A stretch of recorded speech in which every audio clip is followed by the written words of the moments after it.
Hello student, welcome back my YouTube channel SK studies. तो आज का जो लेक्चर है दोस्तों, ये हमारी CSIR NET exam, NEET exam और गेट एग्जाम और किसी भी स्टेट के सेट एग्जाम और साथ ही साथ में डीबीटी जेआरएफ हो गया और अदर जितने भी लाइफ साइंस के जो एग्जाम होते हैं बायोलॉजी के, वो सभी के लिए बहुत इंपॉर्टेंट है। तो आज की इस लेक्चर में हम लोग पढ़ेंगे दोस्तों सेल बायोलॉजी। तो सेल बायोलॉजी में हम लोग सबसे पहले एक बेसिक इंट्रोडक्शन देखते हैं कि सेल होता क्या है, एक्चुअल में सेल क्या चीज़ है। तो सबसे पहले ऑर्गेनिज्म को देखते हैं। तो दो टाइप से डिवाइड किया गया है, एक होता है सेल्यूलर और दूसरा नॉन सेल्यूलर। सेल्यूलर ऑर्गेनिज्म उसे कहते हैं जो सेल के बने होते हैं। तो इसमें दो ऑर्गेनिज्म आते हैं, प्रोकैरियोट्स और यूकैरियोट्स। प्रोकैरियोट्स जो होते हैं यू बैक्टीरिया, आर्की बैक्टीरिया आते हैं, जबकि यूकैरियोट्स में आल प्लांट्स आते हैं, प्रोटिस्टा आते हैं, एनिमल्स आते हैं, फंजाई आते हैं। और वही अगर मैं सेकंड नॉन सेलुलर ऑर्गेनिज्म की बात करता हूँ तो यहाँ पर वायरसेस आ जाते हैं और विरोइड्स आते हैं।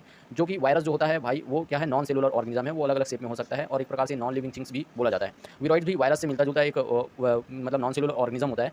अब आता है सेल। सेल क्या है? सेल एक बस कंपार्टमेंट होता है, फ्लूइड कंपार्टमेंट होता है, bound by cell membrane. Cell membrane से चारों तरफ से सराउंडेड होता है, कैपेबल ऑफ इंडिपेंडेंट एग्जिस्टेंस, मतलब स्वयं अपने आप को डुप्लीकेट करने की उसमें क्षमता होती है, अपने समान सेल बनाने की क्षमता होती है। Performing the essential function of life. Life के लिए जो भी इसेंशियल फंक्शन है उसको परफॉर्म करता है बहुत सारी, जैसे कि प्रोटीन बनाना, डीएनए बनाना, सारे के सारे लाइफ के लिए जो जरूरी फंक्शंस होते हैं उन सबको परफॉर्म करती है, उसे सेल कहते हैं। सेलुलर ऑर्गेनिज्म को और अगेन दो सेल में दो टाइप से डिवाइड किया गया है, एक होता है यूनिसेलुलर, दूसरा होता है मल्टीसेलुलर। यूनि मतलब एक सेल से बना हुआ ऑर्गेनिज्म, मल्टी मतलब बहुत सारे और सेल से बना हुआ कॉम्प्लेक्स ऑर्गेनिज्म। तो ये जो होता है वो सिंपल होता है, all function in single cell. जितने भी फंक्शन होते हैं वो सिंगल सेल में परफॉर्म होते हैं, मोस्टली प्रोकैरियोट्स होते हैं, जबकि ये हाईली कॉम्प्लेक्स ऑर्गेनिज्म होते हैं और स्पेसिफिक फंक्शन के लिए स्पेसिफिक सेल्स पाए जाते हैं और ये मोस्टली यूकैरियोटिक ऑर्गेनिज्म होते हैं। अब सेल की अगर बात करते हैं तो सेल जो होता है दोस्तों, सेल की डिस्कवर किया था रॉबर्ट हुक ने। ठीक है, यहाँ पर लिखा है 1665 में रॉबर्ट हुक नामक साइंटिस्ट थे जो first discover cell in a piece of cork, also coined on the word cell. इन्होंने सेल वर्ड दिया और कॉर्क जो कि सेल वाल होता है, डेड सेल। कॉर्क देखो ना, कॉर्क जो कि जो लकड़ी होता है, कॉर्क पुट्ठा बोलते हैं, उसमें एक डीड सेल को देखा गया था जिसमें सिर्फ और सिर्फ सेल वॉल थे। तो इन्होंने सबसे पहले सेल वर्ड जो होता है इन्होंने दिया था और इन्होंने सेल को सबसे पहले डिस्कवर किया था, वो भी डेड सेल था वो। ठीक है, और वही लिविंग सेल की अगर बात करते हैं, सेल को पहले देख लेते हैं। ये जो सेल होता है वर्ड डिराइव हुआ है लैटिन वर्ड से। ठीक है, लैटिन वर्ड से जिसका अर्थ होता है सेल्यूला, या लैटिन वर्ड जिसे सेल्यूला कहते हैं उसका मतलब होता है स्मॉल कंपार्टमेंट। ठीक है, स्मॉल कंपार्टमेंट होता है। अब देखते हैं नेक्स्ट इधर क्या है, ये देखिए अभी आगे पढ़ते हैं। अब सेल की जो अपनी इस डिस्कवर को हमारे रॉबर्ट हुक नामक साइंटिस्ट ने पब्लिश किया था माइक्रोग्राफिया नामक उनके पुस्तक में, अपने पुस्तक में। ठीक है, और हुक ने एक्चुअली में क्या किया था, only observe cell walls because cork cell are died deed. ठीक है, जो सेल कॉर्क सेल थे वो डाइड थे, मतलब नॉन लिविंग फॉर्म में था, एक प्रकार से मर चुका था।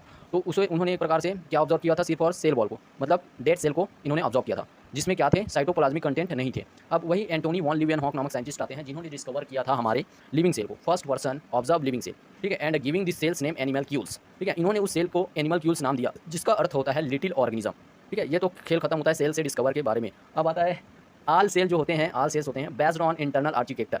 उसके बेस पर इसको डिवाइड किया गया है इंटरनल आर्किटेक्चर के बेस पर। तो वो होते हैं दो टाइप से, प्रोकैरियोटिक सेल और यूकैरियोटिक सेल। तो प्रोकैरियोटिक सेल्स और यूकैरियोटिक सेल्स में मेजर डिफरेंसेस क्या होती है कि प्रोकैरियोटिक सेल्स में जो सेल के अंदर न्यूक्लियस होता है उसके चारों तरफ की जो मेम्ब्रेन होती है, ये वाला देखो, वो क्या होती है, लैक होती है, तो उसे न्यूक्लियर मेम्ब्रेन कहते हैं। तो इसमें न्यूक्लियर मेम्ब्रेन की कमी होती है और बहुत सारे सेल ऑर्गेनिल्स एब्सेंट होते हैं। तो प्रोकैरियोट्स और यूकैरियोट्स में अगर बात करते हैं तो सबसे पहले तो आप सेल को जान लीजिए। सेल जो होता है वो चारों तरफ से प्लाज्मा मेम्ब्रेन से सराउंडेड होती है, उसके अंदर में एक न्यूक्लियस पाया जाता है जिसे ऑर्गेनिल कहते हैं, कोशिकांग। ठीक है, ऐसी बहुत सारे कोशिकांग पाए जाते हैं सेल के अंदर भरे हुए फ्लूइड में, उस फ्लूइड को कहते हैं साइटोप्लाज्म। देखो अब मैं इस सेल को एग्जांपल के लेकर समझा रहा हूँ। ये प्रोकैरियोटिक सेल का डायग्राम है और ये यूकैरियोटिक सेल का डायग्राम है। तो प्रोकैरियोटिक सेल्स में आपको न्यूक्लियर मेम्ब्रेन देखो लैक मतलब डॉट डॉट दिखाई दे रहा होगा, लेकिन यूकैरियोटिक सेल में एक प्रॉपर वेल डेवलप्ड यहाँ पर न्यूक्लियस दिखाई दे रहा है। तो एक सेल होता है, सेल के अंदर बहुत सारे कोशिकांग होते हैं जिसे सेल ऑर्गेनिल कहते हैं, जैसे कि माइटोकॉन्ड्रिया हो गया, गोल्जी बॉडी हो गया, आरएनए हो गया, वैक्यूल्स हो गया, माइक्रोसोम हो गया, पेरोक्सिसोम हो गया। ठीक है, और बहुत सारे और ऑर्गेनिल्स पाए जाते हैं जैसे इंडोप्लाज्मिक रेटिकुलम हो गया, ये सब राइबोसोम हो गया, ये सब। ठीक है, तो ये सब ऑर्गेनिल होते हैं, वो साइटोप्लाज्म में सेल के अंदर बिखरे पड़े होते हैं, तैरते रहते हैं फ्लूइड में। ठीक है, और इसके चारों तरफ प्लाज्मा मेम्ब्रेन की कवरिंग होती है। तो ये जो होता है एक सेल का बेसिक स्ट्रक्चर होता है। तो ये जो होता है प्रोकैरियोटिक सेल होता है जो कि सिंपल फॉर्म में प्रेजेंट होता है। इसमें जो साइटोप्लाज्म है देखो नीला नीला, यहाँ पर साइटोप्लाज्म जो होता है of nucleus and out of nucleus fluid mix. तो यहाँ पर न्यूक्लियस के अंदर भी साइटोप्लाज्म है नीला नीला और बाहर भी है। तो ये जो दोनों है मिक्स हो जाते हैं, कोई पता ही नहीं चलता कि न्यूक्लियस भी है कि नहीं, यहाँ पर कोई पता नहीं होता कि न्यूक्लियस है। न्यूक्लियस का फ्लूइड और बाहर का फ्लूइड आपस में मिक्स हो जाते हैं। ठीक है, और अंदर इसका जेनेटिक मटेरियल दिख रहा होगा, डीएनए, जो कि सर्कुलर फॉर्म में है, देखो ये देखिए। ठीक है, सर्कुलर फॉर्म में, और इसके चारों तरफ प्लाज्मा मेम्ब्रेन पाया जाता है। और बाकी इसमें कोई सेल ऑर्गेनिल्स नहीं पाए जाते, जैसे कि राइबोसोम, माइटोकॉन्ड्रिया। राइबोसोम पाया जाता है बट इसमें राइबोसोम छोटे छोटे पार्टिकल्स होते हैं, 70s टाइप का पाया जाता है। और इसमें और कोई ऑर्गेनिल जैसे mitochondria, peroxisome, vacuoles, microsome, lysosome, ये सब नहीं पाए जाते। वही अगर यूकैरियोटिक सेल्स की अगर बात करूँ तो बहुत ज़्यादा कॉम्प्लेक्स सेल होता है और इसमें बहुत ज़्यादा कॉम्प्लेक्स फंक्शन परफॉर्म होते हैं, जैसे प्रोटीन का बनना, डीएनए का रेप्लिकेशन, ट्रांसक्रिप्शंस, बहुत सारे प्रोटीन टारगेटिंग, ये सब चलते रहते हैं। तो इनमें प्रॉपर यहाँ पर माइटोकॉन्ड्रिया है, ये है जो कि एमआरएनए है, ये क्या है, ये है हमारा वैक्यूल्स, ये है गोल्जी बॉडी, ये है पेरोक्सिसोम। ठीक है, ये सब पाए जाते हैं चारों तरफ से। और ये भी प्रॉपर जो न्यूक्लियस है वो डबल मेम्ब्रेन से सराउंडेड है, देखो ये देखो। और इसके चारों तरफ इससे जुड़ा हुआ ये इंडोप्लाज्मिक रेटिकुलम है, ईआर। और इसी के मेम्ब्रेन पर यहाँ छोटे छोटे क्या लगे हुए हैं, देखो राइबोसोम लगे हुए हैं, ये देखो ईआर के मेम्ब्रेन पर। और यहीं पर राइबोसोम से प्रोटीन बनता हुआ भी दिखाई दे रहा है, ये देखो प्रोटीन। और ये है हमारा माइटोकॉन्ड्रिया, ये है एमआरएनए, ये है हमारा ग्रीन कलर का देखो वैक्यूल, ये क्या है पीला कलर का, ये है गोल्जी बॉडी। और ये जो अंदर न्यूक्लियस के अंदर एक और कंपार्टमेंट है जिसे बोलते हैं न्यूक्लियोलस, और उसके अंदर पाया जाता है मैट्रिक्स, जिसे जीवद्रव्य कहते हैं, और उसी के अंदर क्रोमोसोम पाया जाता है। देखो यहाँ पर क्रोमोसोम बना के मैं दिखाया हूँ, उसके अंदर दिख रहा है न्यूक्लियस के अंदर ये देखो। और इसी के अंदर अगर देखते हैं तो यहाँ पर गोल्डन कलर में लाइसोसोम दिखाई देते हैं, छोटे छोटे। थोड़ा सा जूम करके देखोगे तब पता चलेगा कि यहाँ पर लाइसोसोम भी पाया जाता है। देखो, ठीक है, ये देख सकते हैं, ये जो गोल्डन कलर में दिखाई दे रहा है दोस्तों, ये है लाइसोसोम। देखो, ये लाइसोसोम है और उसके अंदर पाया जाता है साइटोप्लाज्म। ये पूरे सभी ऑर्गेनिल के अंदर क्या पाए जाते हैं, साइटोप्लाज्म पाए जाते हैं, सभी ऑर्गेनिल के अंदर, चाहे वो माइटोकॉन्ड्रिया के अंदर हो, चाहे गोल्गी बॉडी के अंदर हो, चाहे लाइसोसोम, वैक्यूल्स, माइक्रोसोम, ये सब। ये जो दिख रहा है ये माइक्रोसोम है, ब्लैक ब्लैक डॉट डॉट, ये सब, ठीक है। और लास्ट में ये है साइटोप्लाज्म, ठीक है। और ये जो ब्लैक ब्लैक दिख रहा है वो क्या है, डीएनए है उसके अंदर। कहाँ है, न्यूक्लियस के अंदर डीएनए, जो कि डबल स्टैंडर्ड डीएनए होता है, यूकैरियोटिक्स।